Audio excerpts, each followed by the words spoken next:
താമസ സ്ഥലം കൂടുതൽ ആളുകൾക്ക് പങ്കുവെക്കുന്നത് നിയന്ത്രിക്കാൻ പുതിയ നിയമം നടപ്പിലാക്കാൻ ഒരുങ്ങി ദുബായ് ഭരണകൂടം. താമസ സ്ഥലങ്ങൾ പങ്കിടുന്നതിൻ്റെ മാനേജ്മെൻറ്റും വിനിയോഗവും നിയന്ത്രിക്കുന്ന നിയമമാണ് UAE വൈസ് പ്രസിഡന്റും പ്രധാനമന്ത്രിയും ദുബായ് ഭരണാധികാരിയുമായ Sheikh Mohammed bin Rashid Al Maktoum പ്രഖ്യാപിച്ചത്.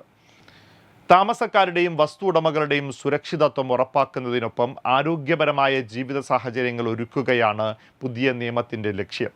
കെട്ടിടങ്ങളിൽ അമിതമായ ആളുകൾ താമസിക്കുന്നത് തടയുന്നതിനും അനധികൃതമായ താമസ സൗകര്യങ്ങൾ നിയന്ത്രിക്കുന്നതിനും നിയമത്തിൽ വ്യക്തമായ വ്യവസ്ഥകളുണ്ട്.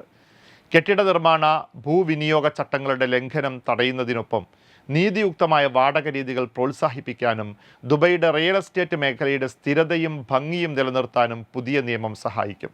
ഉടമകളുടെയും വാടകക്കാരുടെയും അവകാശങ്ങൾ സംരക്ഷിക്കുന്ന സമഗ്രമായ ചട്ടക്കൂടാണ് ഇതിലൂടെ ലക്ഷ്യമിടുന്നത്.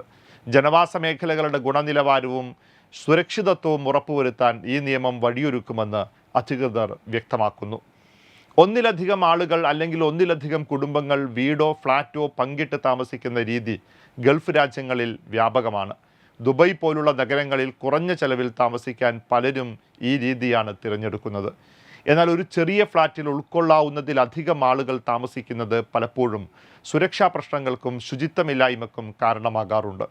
ഇത് തടയാനും കെട്ടിടത്തിൻ്റെ സുരക്ഷ ഉറപ്പാക്കാനും സമാധാനം നിലനിർത്താനുമാണ് ഈ ക്രമീകരണങ്ങൾക്കായി സർക്കാർ ഇപ്പോൾ കൃത്യമായ നിയമം കൊണ്ടുവരുന്നത്.